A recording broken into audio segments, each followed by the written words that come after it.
Kita ke Tiongkok di tahun 1980-an. GDP per kapita Tiongkok waktu itu hanya $190 dibandingkan Indonesia di tahun 1980.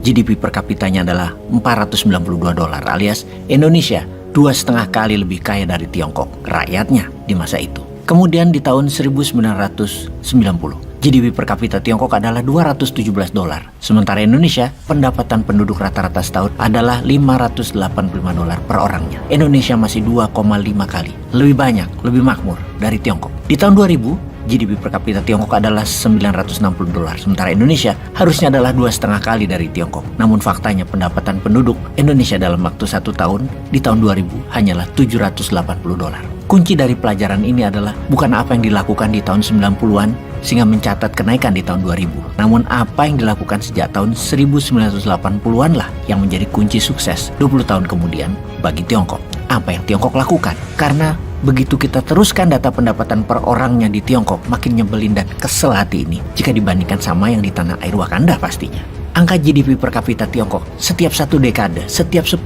tahun pertumbuhannya terbang dengan kecepatan tinggi. Di tahun 2010 angkanya menjadi $4.450 per orang, dan di tahun 2020 pendapatan per orang di Tiongkok adalah $10.500, yang mana diprediksi di tahun 2030 Tiongkok akan menjadi negara dengan pendapatan per orang per tahunnya adalah $25.000. Sekali lagi kita pertanyakan, apa yang dilakukan oleh Tiongkok sejak tahun 1980-an hingga saat ini, mengingat masih terus selalu tumbuh dengan angka yang fantastik. Mengapa kita tidak tiru? Sejauh ini sudah 8 tahun Indonesia mepet-mepet Tiongkok, ngobrol diri minta dikawin tapi malah dipacarin doang, sampai harta orang tua sang gadis habis. Pasti cabut tuh Tiongkok setelah kegadisan sang gadis nggak gadis lagi, digantung nggak dikawin-kawin, sampai jadi jelek dan tidak menarik lagi. Kemudian harta orang tua gadis tadi ya habis. Dah, bye-bye. Bener deh, kalau kita ilustrasikan, pejabat kita itu menggambarkan diri mereka itu gadis cantik. Padahal yang naksir bukan karena gadis itu bener cantik atau pintar, tapi karena orang tuanya tajir aja jadi pada ngelirik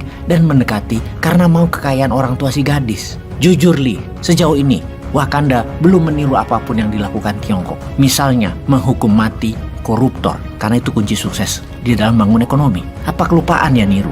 Lebih enak nurut sama Tiongkok aja kali ya. Cuannya banyak, kerjanya gampang, hanya tanda tangan kebijakan doang yang mendukung proyek Tiongkok di provinsi-provinsi. Dah itu aja. Kemudian satu lagi, piara buzzer. Sesungguhnya kalau mau meniru untuk menjadi negara maju, maka kalau mau membangun Indonesia, ada banyak hal yang harus diselesaikan terlebih dahulu. Yang terwajib adalah koruptor dihukum mati. Kemudian penjahat apapun hilang hak politiknya jika dipenjara, dan narapidana setelah hukumannya hilang, hak politiknya selama 5 tahun tidak boleh ada lagi. Jangan malah jadi bupati, jadi wakil rakyat, kasusnya korupsi lagi. Dan ini zaman siapa yang ngelola hingga kayak gini ya? Lalu kita gali Tiongkok lebih dalam lagi. Apakah Tiongkok membangun negaranya pakai surplus perdagangan cadangan devisanya?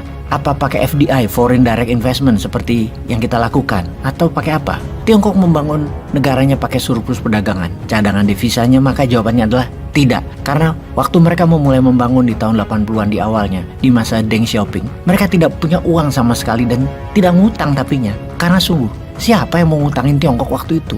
Kalau pertanyaannya, apakah pakai FDI, Foreign Direct Investment, atau investasi asing? Ya nggak juga. Siapa yang mau invest di negara komunis otoriter di tahun 80-an itu? Ini kuncinya yang harus kita pelajari. Lalu pakai apa? Kita tambahin biar nambah penat palakmu. Bagaimana Korea Utara bisa hidup tanpa IMF, tanpa World Bank, dan bisa memproduksi senjata nuklir? Nah, bingung kan? Kita lanjut. Apa yang Tiongkok lakukan di tahun 80-an tentu beda dengan yang Korea Utara lakukan. Yang Tiongkok lakukan di awalnya adalah menipu Amerika dengan Deng Xiaoping mengatakan bahwa 40 tahun lagi Tiongkok akan jadi negara demokrasi. Itulah perkataan di tahun 70-an ke Henry Kissinger yang waktu itu Menteri Luar Negeri Amerika. Dan di tahun 80-an ketika ketemu dengan Presiden Amerika Ronald Reagan, Deng Xiaoping mengulangi lagi pernyataan tersebut. Mengapa kita mengatakan Tiongkok menipu Amerika? Karena hingga saat ini Tiongkok tetap berideologi komunis sosialis, bukan liberal kapitalis demokrasi seperti Amerika. Dari janji mau jadi negara demokrasi, maka yang kedua adalah yang dilakukan. Di dalamnya tetap melakukan reformasi ekonomi. Apa yang dilakukan sehubungan dengan reformasi ekonomi? Bebas pajak panjang di Tiongkok. Kalau asing mau menjadikan Tiongkok pabriknya untuk produksi-produksi mereka yang digaransi harganya nanti akan jauh lebih hemat hingga tinggal 30%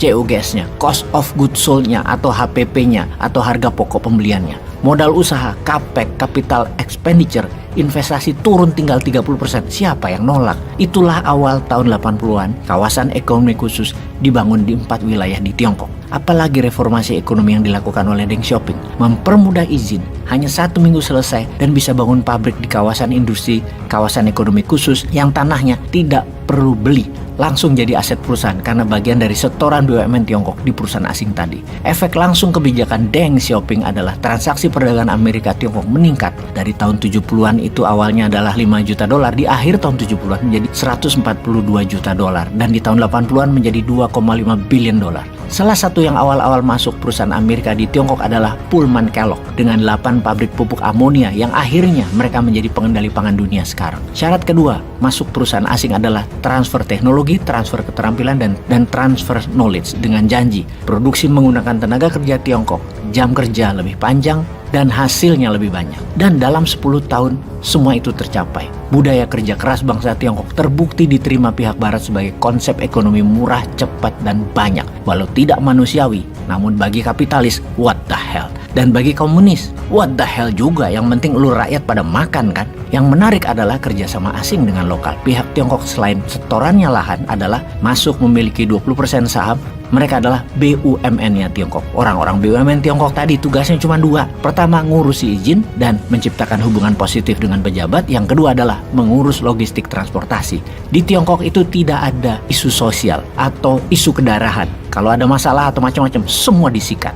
Di tahun 1980-an dan 1990-an ada 300 perusahaan Amerika masuk ke Tiongkok, dengan Coca-Cola dan General Motor masuk paling besar di awal-awalnya tersebut. Total investasi mencapai 10 billion dolar, yang mana saat ini telah menjadi lebih dari 4.500 perusahaan Amerika dan pihak barat, termasuk Korea Selatan dan Jepang di Tiongkok, dengan nilai kapitalisasi pasar senilai 3 triliun dolar. Bisa Indonesia tiru nggak kira-kira? Sudah 10 tahun kok nggak mulai-mulai niru sih, malah korupsi hukumannya dikurangi. Piye Jal?